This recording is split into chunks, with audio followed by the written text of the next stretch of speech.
예수께서 길을 가실 때에 날때부터 맹인된 사람을 보신지라. 제자들이 물어 이르되 랍비여, 이 사람이 맹인으로 난 것이 누구의 죄로 인함이니이까? 자기니이까 그의 부모니이까? 예수께서 대답하시되 이 사람이나 그 부모의 죄로 인한 것이 아니라 그에게서 하나님이 하시는 일을 나타내고자 하심이라. 때가 아직 낮음에 나를 보내신 이의 일을 우리가 하여야 하리라. 밤이 오리니 그때는 아무도 일할 수 없느니라. 내가 세상에 있는 동안에는 세상의 빛이로라. 이 말씀을 하시고 땅에 침을 뱉어 진흙을 이겨 그의 눈에 바르시고 이르시되 실로암 못에 가서 씻으라 하시니, 실로암은 번역하면 보냄을 받았다는 뜻이라. 이에 가서 씻고 밝은 눈으로 왔더라. 아멘. 우리말 중에 척하면 착이다 라는 그런 흥미로운 표현이 있습니다.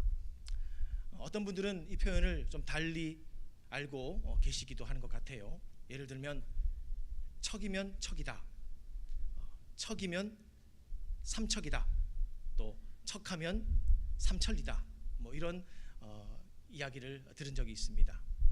그런데 우리말 수거사전을 한번 찾아보니까요, 다른 표현들은 다 옳지 않고 척하면 착이다 라고 하는 표현이 맞다고 하더라고요. 과연 그 뜻이 무엇입니까? 척한다, 어떤 것에 대해서 비슷하게 흉내내는 것을 뜻하는 것이죠. 그리고 착이다, 무엇에 대해서 바로 제대로 알아듣는 그러한 경우들을 말하는 것입니다. 그래서 척하면 착이다 라고 하는 이 표현의 뜻은 어떤 일에 대해서 약간의 암시만 주어도 그것에 대한 의도를 충분히 꿰뚫어내는 그러한 삶을 그렇게 척하면 착이다 이렇게 표현한다는 것이죠. 어떤 말이든 또 어떤 행위든 간에 그 의도를 잘 꿰뚫어 보는 것이 얼마나 중요한가 하는 것을 강조하는 그런 말인 것입니다. 저는 오늘 예배로 모인 우리 뉴라이프 가족 모두가 다 사람들 앞에서 또 하나님 앞에서까지 척하면 착 알아듣는 그런 복을 누릴 수 있기를 축원합니다. 그런 의미에서 오늘 이 본문 역시도 우리가 척하면 착 알아들어야 되는 그런 내용입니다. 다시 말해서 이 본문은 그 기록한 의도를 파악하는 것이 굉장히 중요하다라는 것이지요. 오늘 이 본문에 어떤 내용이 담겨져 있습니까? 우리가 읽은 대로 우리 주님께서 맹인 하나를 치유하신 그 사건이 여기에 다루어져 있습니다. 맹인을 치료하신 사건은요, 사실 복음서에서 5번 정도 기록이 되어 있습니다. 그런데 오늘 이 본문의 말씀은 다른 맹인들을 치유했던 그러한 기록과는 달리 아주 사뭇 다른 의도가 여기에 담아져 있다라는 거죠. 만약에 우리가 이 의도를 간과해 버린다면 오늘 이 본문 속에서 우리에게 주고자 하는 그 의도나 또 의미나 교훈을 우리는 다 놓쳐버리게 되는 것입니다. 과연 오늘 이 본문이 담아내고 있는 중요한 의도가 무엇일까요? 먼저 오늘 본문 5절을 보게 되면 이 본문에 나타나는 이 맹인을 치유한 이 기록은 우리 주님이 어떠한 분인가 하는 것을 드러내는 그런 장으로 지금 쓰였다라는 것입니다. 5절을 보니까 내가 세상에 있는 동안에는 세상의 빛이로라. 내가 세상의 빛이다 라고 우리 주님께서 선언하시면서 그 치유의 사역을 열어가신 것입니다. 곧 이 치유 사역을 통해서 우리 주님께서 인류와 역사 가운데 광명을 주고 또 낮의 시간을 열어주시는 메시아인 것을 드러내고 있다는 거죠. 그것이 이 본문의 의도입니다. 그런데 이것뿐이 아니더라는 것이죠. 오늘 이 본문 속에는 또 다른 중요한 의도가 담아져 있다는 것입니다. 앞선 4절을 보게 되면 그 의도가 여기에서 나오는데요, 4절을 보니까 때가 아직 낮음에 나를 보내신 이의 일을 우리가 하여야 하리라. 밤이 오리니 그때는 아무도 일할 수 없느니라. 그렇게 말씀하셨습니다. 여기 보니 우리가 하여야 하리라 그렇게 말씀하셨어요. 지금 예수 그리스도께서 이 맹인의 치유를 하시면서 그 치유의 사역이 자신의 독점물이 아니라 함께 둘러 모인 그 제자들과 함께 해야 될 일이다라고 지금 말씀하고 계신다는 것입니다. 이 본문은 바로 이 중요한 의도를 우리에게 전달해 주고 있다라는 것이죠. 결국에 지금 오늘 이 본문 속에 나타난 이 사건은 단지 한 개인을 향한 긍휼의 사역을 넘어서서 우리 주 예수 그리스도께서 어떤 일을 하시는 분인지, 그리고 또한 그가 하시는 일을 제자들이 어떻게 함께 해가야 되는지를 말씀해 주는 그런 내용이다라는 것이지요. 그러므로 오늘 우리는 이 치유 사건을 함께 상고하면서 제자된 우리 각자와 또 제자 공동체된 우리 교회가 우리 주님과 함께 이 시대를 향해 감당해야 될 중요한 사명을 보게 된다는 것입니다. 바로 이 사명에 우리가 척하면 착 반응을 해야 한다는 것이죠. 그러면 어떤 사명일까요? 주님과 감당해야 하는 그 사명의 구체적인 내용은 무엇이겠습니까? 오늘 이 본문을 보면 우리 주님께서 우리가 하여야 하리라 라고 이렇게 선언하시고는요, 당신께서 먼저 그 일들을 시작하고 계십니다. 그 일들이 세 가지로 나오는데요, 그것을 함께 살펴보면서 그 사명에 동역하는 성도들과 공동체로 다시 한번 일어나기를 소원합니다. 먼저 주님께서는 우리가 주님과 함께 해야 될 첫 번째 일을 먼저 친히 행하고 계시는데, 그것은 바로 맹인을 보는 것이었습니다. 오늘 말씀 1절에 보니까 예수께서 길을 가실 때에 날 때부터 맹인된 사람을 보신지라 그렇게 말씀합니다. 어느 안식일에 예수 그리스도께서 길을 가시다가 맹인 한 사람을 보게 되셨다라는 거죠. 그런데 이것은 단지 우리 주님께서 길 가다가 우연히 마주친 상황을 뜻하는 것이 아닙니다. 또 부지 중에 예수님의 시선에 맹인이 들어오게 된 것도 아닙니다. 여기에 보셨다라고 했는데요, 이 보다라고 하는 이 헬라어 단어가 호라오라고 하는 동사인데, 이것은 의도를 가지고 시선을 던져서 응시하는 그러한 상황을 말씀해 주는 단어입니다. 이 단어의 중요성을 우리가 발견해낼 수 있는 좋은 근거가 하나 있는데요, 이 단어와 구약에 있는 어떤 단어가 상응을 합니다. 짝을 이룬다는 거죠. 그 단어가 무엇인가 하면 바로 창세기 1장에서 천지를 창조하신 하나님께서 보시기에 좋았더라라고 이렇게 말씀을 하시지 않습니까? 바로 그때 기록되어진 보신다라는 단어가 바로 신약에서의 오늘 우리가 보고 있는 이 단어와 짝을 이룬다라는 것입니다. 그러니까 창조주의 관점에서 지금 이 맹인 하나를 우리 주님께서 바라보고 계셨다는 것이죠. 창조주께서 그 맹인, 그 실존의 특성을 감찰하시고 그의 문제를 바라보시고 그의 약한 것이 무엇인지를 지금 감찰하고 계시는 상황이었다라는 것입니다. 그것이 우리 주님께서 보시고 계시는 장면이었어요. 그런데 바로 그때에 둘러섰던 제자들이 입을 열어서 말을 합니다. 2절 내용을 보니까 제자들이 물어 이르되 랍비여, 이 사람이 맹인으로 난 것이 누구의 죄로 인함이니까? 자기니까 그의 부모니까? 이렇게 물어옵니다. 지금 주님께서 길을 가시다가 맹인 하나를 두고 바라보시는 게 예사롭지 않으니까 제자들도 관심을 가지게 된 거죠. 제자들도 그를 보게 된 것입니다. 그리고 나서 이런 질문을 주님 앞에 던집니다. 이 질문의 내용을 우리가 들여다보면요, 바로 제자들이 이 맹인을 어떻게 보고 있었는가 하는 것이 다 드러나게 되어 있어요. 그들이 어떻게 보았습니까? 전적으로 당시 1세기 유대교의 통념으로 이 맹인을 보고 있었습니다.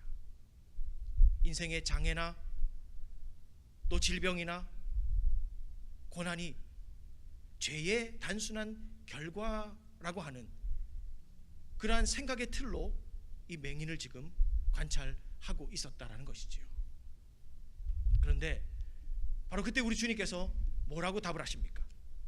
3절에 보니까 우리 같이 한번 읽어볼까요?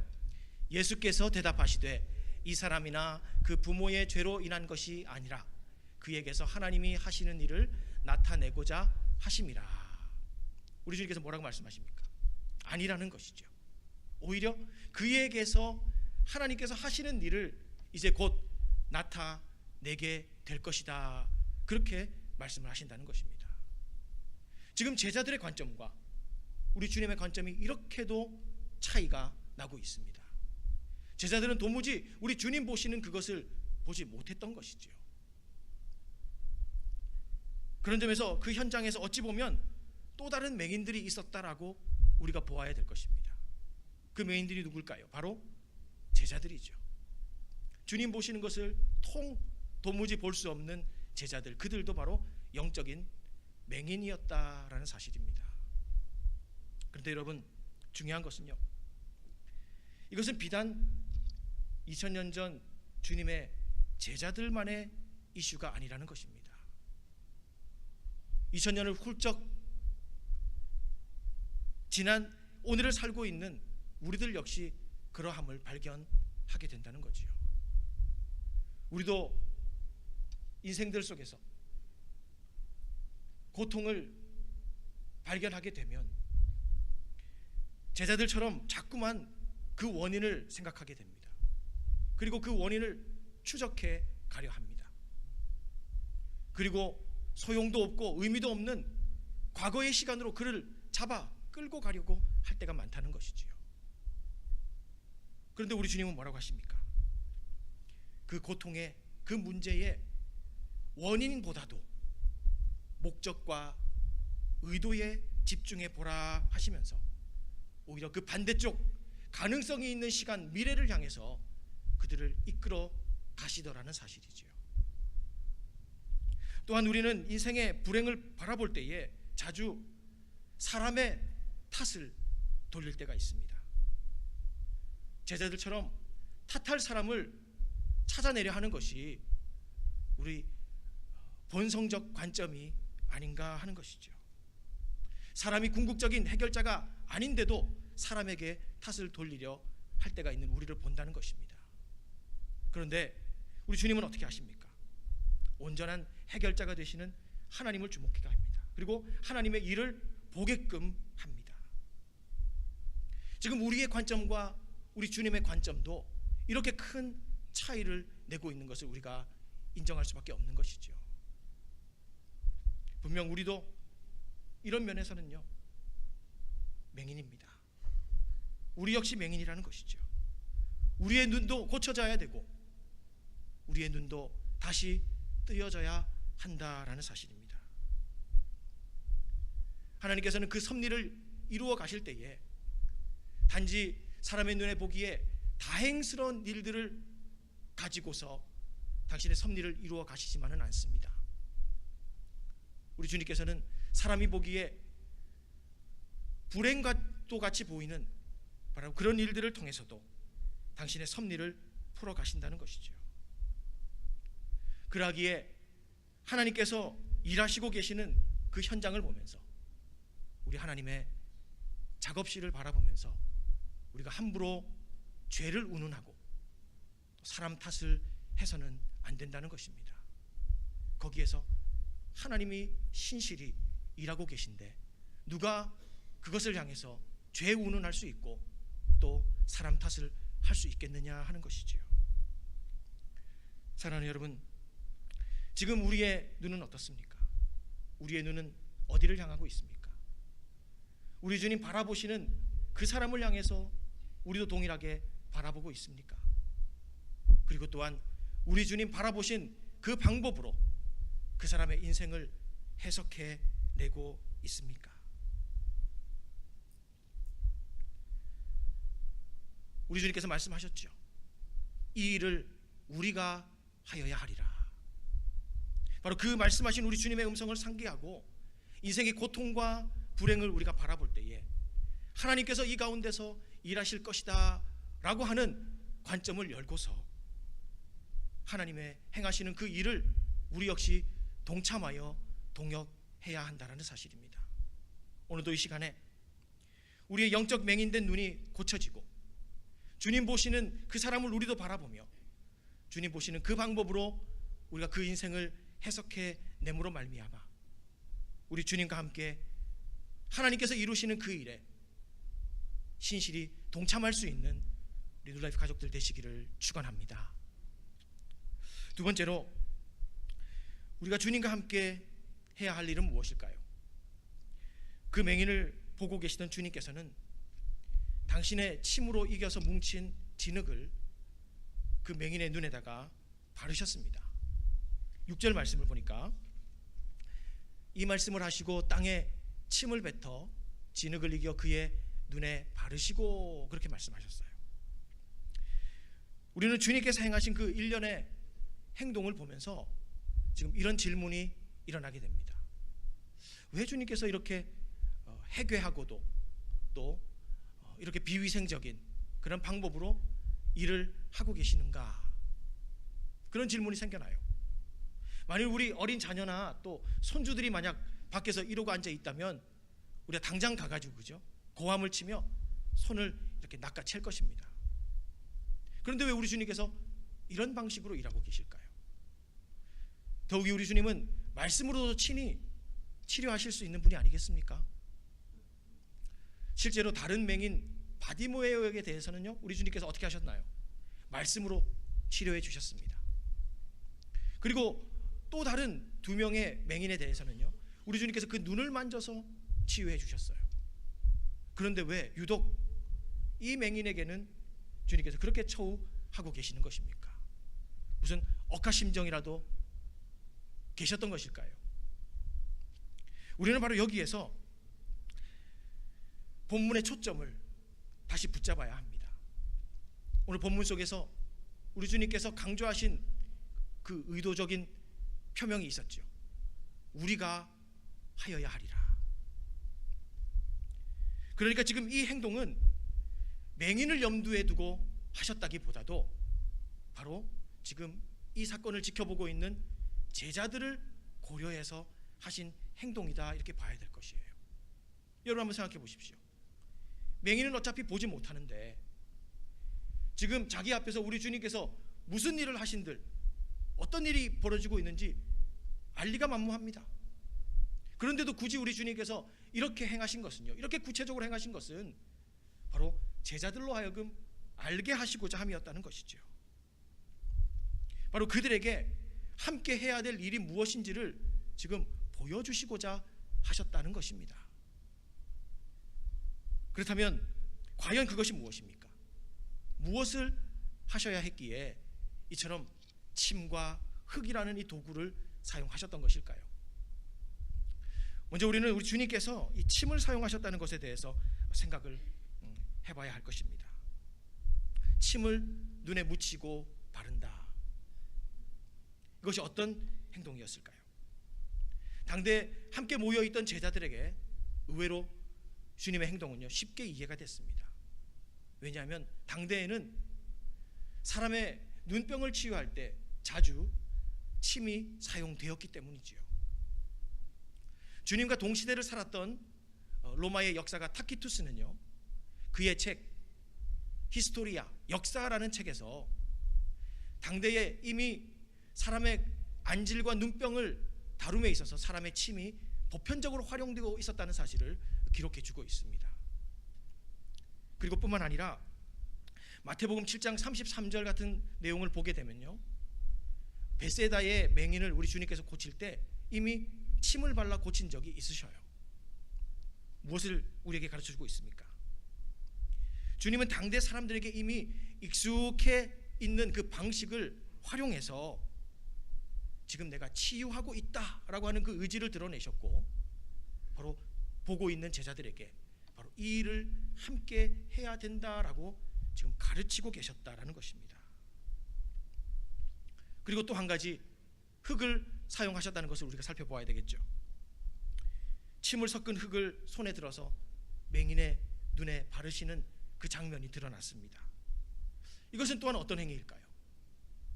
이 역시도 당대에 둘러 모인 사람들에게는 그렇게 어렵지 않게 해석되는 그런 모습이었습니다. 바로 창세기에서 하나님께서 천지를 창조하시던 바로 그 역사를 떠올리게 했다라는 겁니다. 창세기 2장 7절에서 하나님이 흙으로 사람을 창조하신 그 장면을 지금 상기시켜주기에 충분했다는 것이죠. 2세기에 탁월한 교부 이레니우스라는 사람이 바로 이 내용을 가지고 우리 주님께서 흙을 사용하여 맹인을 고친 이 장면이 바로 성부 하나님께서 천지를 창조하실 때에, 사람을 창조하실 때에 행하신 그 방식으로 지금 그 앞에 있는 인생을 새로이 창조하시려는 의지를 보인 것이라고 해석을 했습니다. 그러니까 주님은 지금 맹인에게 새 창조의 역사를 이루고 계셨다는 것이죠. 그리고 참 흥미로운 것은요, 오늘 이 본문의 내용을 우리가 한 발자국 뒤로 물러나서 이렇게 보게 될 때 이 내용 속에 천지 창조에서 사용되었던 모티프가 굉장히 많이 사용되고 있다, 이보다 더 많이 사용되어진 문맥을 찾기 어려울 정도로 천지 창조의 모티프를 여기에서 발견하게 됨을 우리가 볼 수 있습니다. 어떤 모티프입니까? 빛이 있죠, 그죠? 땅이 있습니다. 물이 있고요. 낮과 밤이 나오고요. 말씀이 있고 사람이 나옵니다. 그리고 결정적으로 보신다라는 표현이 또 여기에 나왔다는 것이죠. 우리 주님께서는 지금 바로 이러한 방법을 통해서 제자들에게 교훈하고 싶으셨던 겁니다. 우리가 함께 무엇을 해야 되는가? 바로 이 땅에서 새 창조의 역사를 함께 이루어 가야 된다라는 사실을 지금 보여주고 계셨다라는 것입니다. 결국 우리 주님께서 본문의 사건 속에서 침과 흙을 사용하셔 치유와 창조의 모티프를 통해 지금 제자들에게 요청하신 것이 무엇인가 하면 바로 주님과 함께 해야 될 사명이 이것이니 이 사명을 함께 감당하자라고 초대하시는 것이었다는 겁니다. 그리고 오늘 이 말씀을 읽고 있는 우리들에게도 우리 주님께서 말씀하십니다. 우리가 이 일을 하여야 하리라. 치유와 새 창조라고 하는 그 일을 우리가 함께 해야 된다라고 초대하고 계신다는 것이죠. 우리도 바로 이 부름을 입고 있습니다. 우리도 치유와 새 창조의 역사를 함께 동역하는 자들로 부름을 입었다는 것이죠. 여러분, 그렇다면 우리를 한번 돌아볼 수 있기를 원합니다. 우리의 삶에는 과연 이러한 치유와 새 창조의 역사가 이루어지고 있는가 하는 것이죠. 하나님께서 우리에게 관계를 묶어주시고 공동체를 일구게 하시면서 우리에게 요청하신 것이 바로 이것인데 그 일들이 이루어지고 있는가 하는 것입니다.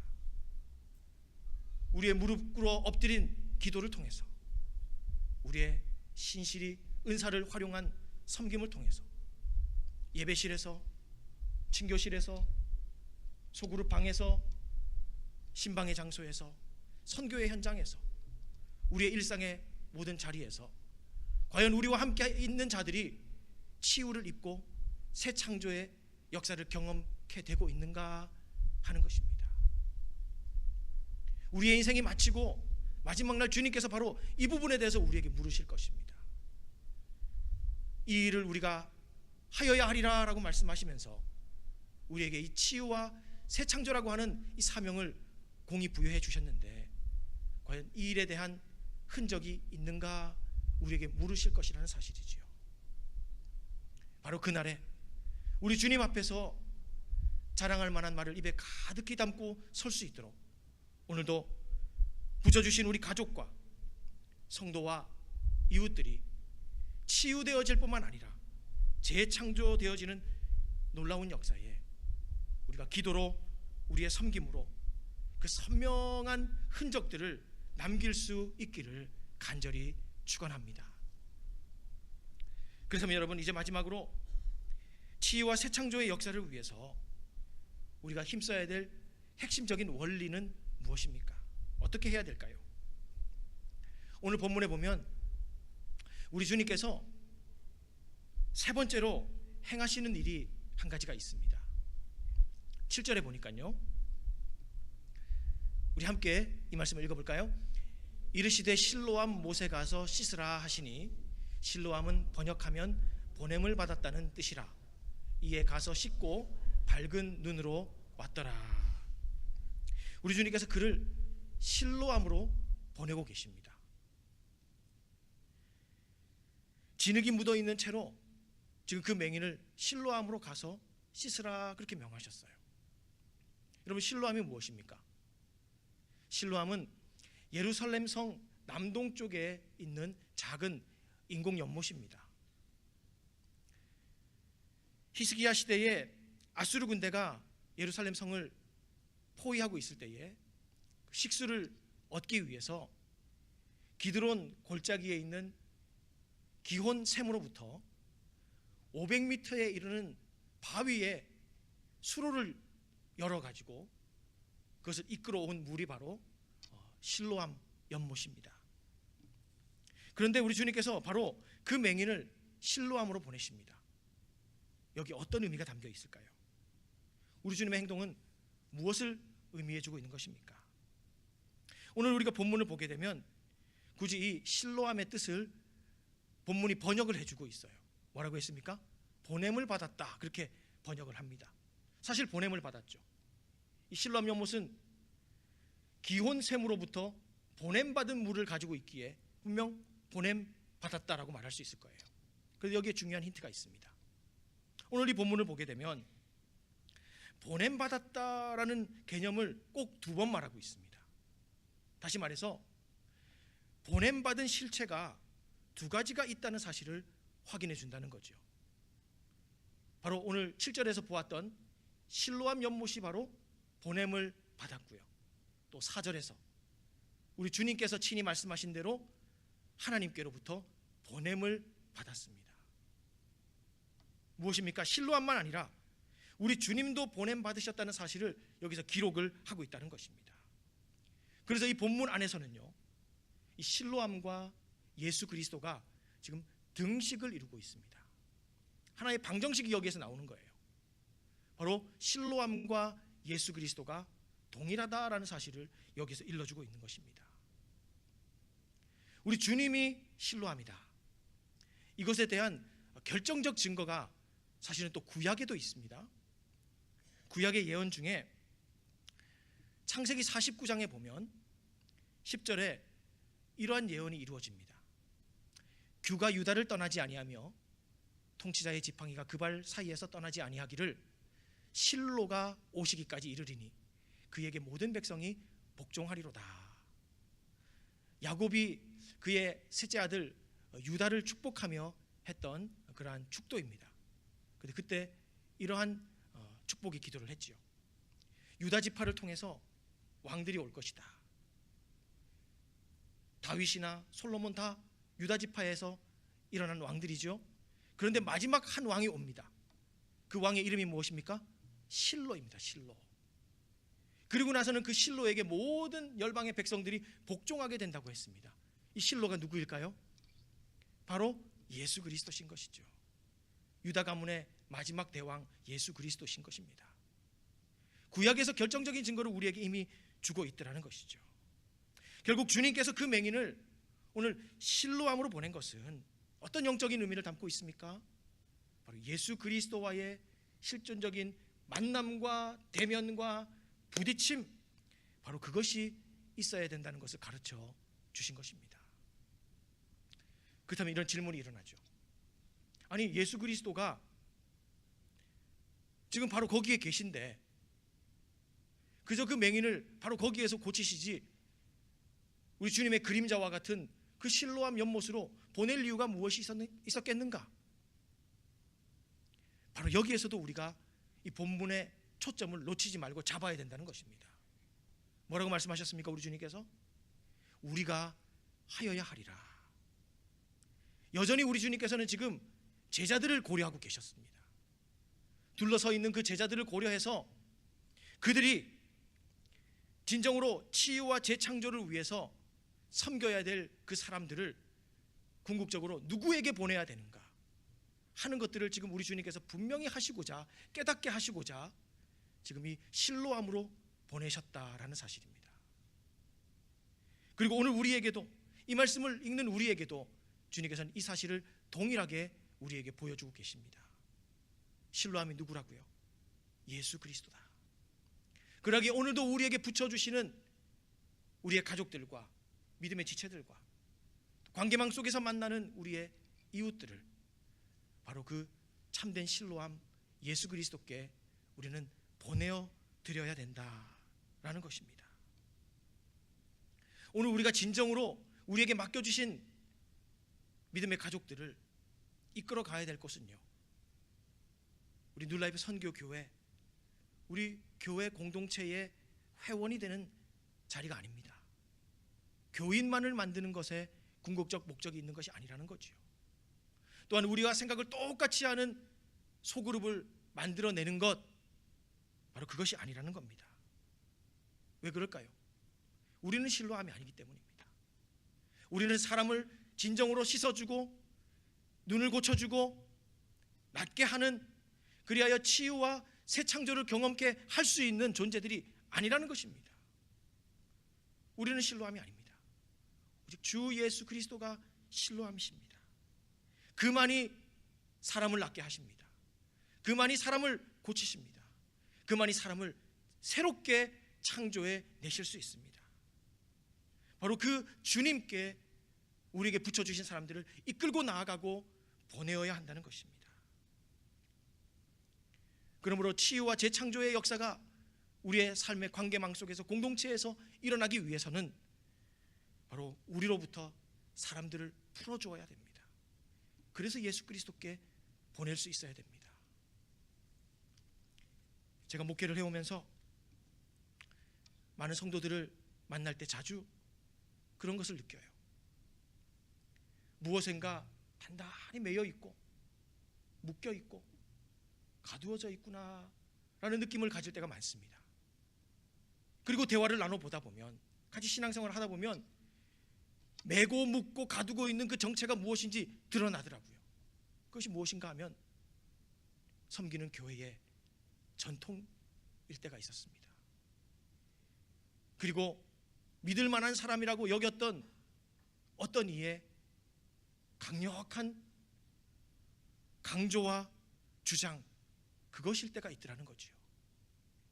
그리고 그가 존경했던 믿음의 사람들이 이루어낸 어떤 사람의 업적들, 그것일 때가 있더라는 겁니다.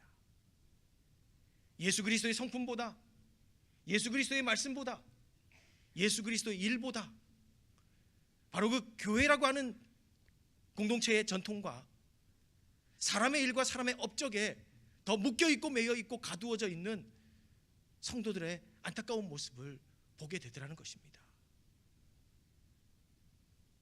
사랑하는 여러분, 오늘 혹시 우리는 서로에게 지금 그렇게 행하고 있는 것은 아닙니까? 예수의 것 아닌 다른 것으로 지금 우리에게 붙여주신 사람들을 묶고 매고 가두고 있는 것은 아닌가 하는 것입니다.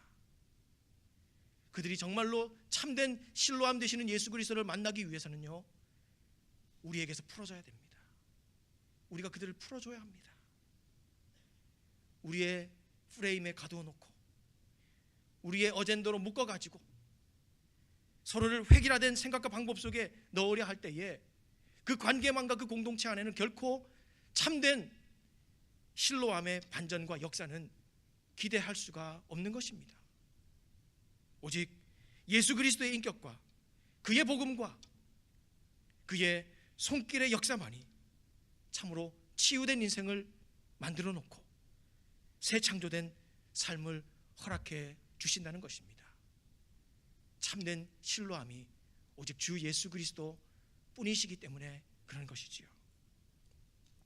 그러기에 그 참된 실로암 되시는 주님께 우리에게 하나님께서 맡겨주신 사람들을 이끌어가고 보내기 위해서 오늘도 믿음으로 우리의 영향력으로부터 사람들을 풀어주고 그들이 오직 주 예수 그리스도를 참된 실로암으로 만나서 그 앞에서 진정한 치유를 누리고 또한 새 창조된 인생으로 살아갈 수 있도록 믿음으로 그들을 풀어 예수께 보낼 수 있는 그런 믿음의 사람들 될 수 있기를 축원합니다.